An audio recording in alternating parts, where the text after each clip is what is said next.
I guess for starters, tell us a little bit about the trip. Yep. Oh.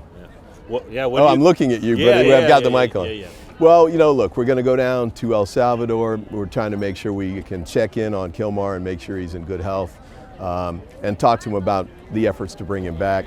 But the overall goal is to make sure we keep the pressure on the Trump administration to comply with the court orders from the Supreme Court, from the Fourth Circuit Court of Appeals. They've been very clear about the need for the Trump administration to bring Kilmar back to the country so he can have his day in court.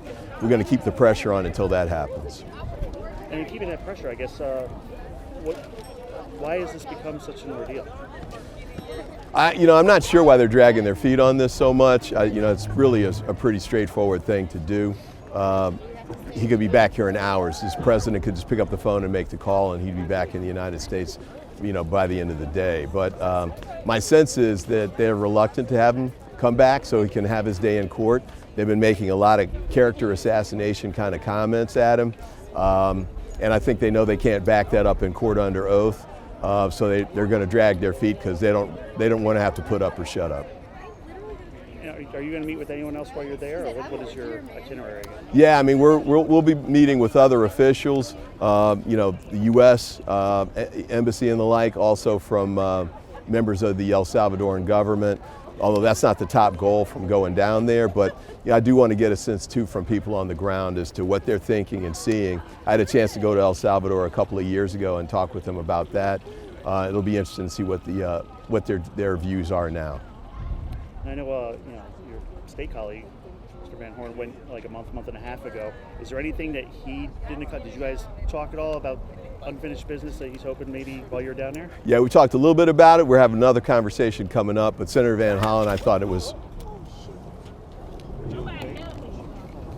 Rolling again. Obviously, Mr. Van Hollen went like a month and a half ago. Obviously, you guys have spoken. Tell us a little about possibly if you've brainstormed, what unfinished business is he hoping maybe while you're down there to uncover? Yeah, I think Senator Van Hollen's trip was a real pivotal moment from the standpoint of making sure that the public understood that Kilmar was down there, that the courts had ordered his return, but the Trump administration had not complied.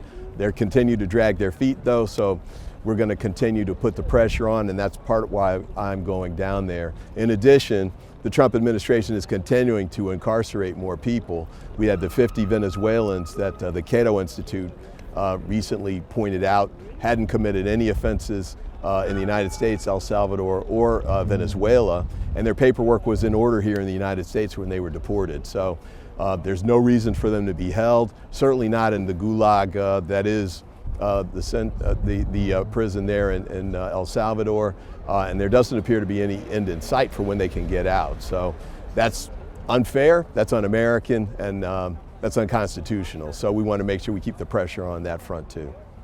And I guess you're hoping to meet with him in person as well?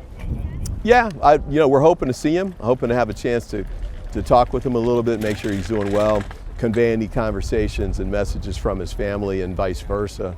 I know that they are not allowed to communicate with him directly, which I think is totally unfair and unreasonable, but we're going to try and do everything we can to help him out on that front too. But the key is to make sure he understands that the pressure continues to be on here in the United States, and we're continuing to fight to get him returned so he can have his day in court. So you talk about the pressure here in the United States. I mean, the White House is right down the street. Have they responded?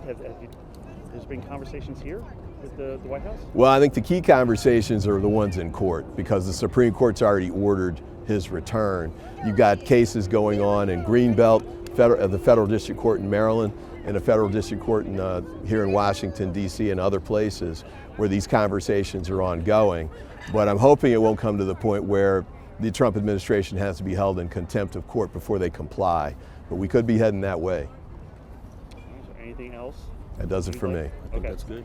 Awesome.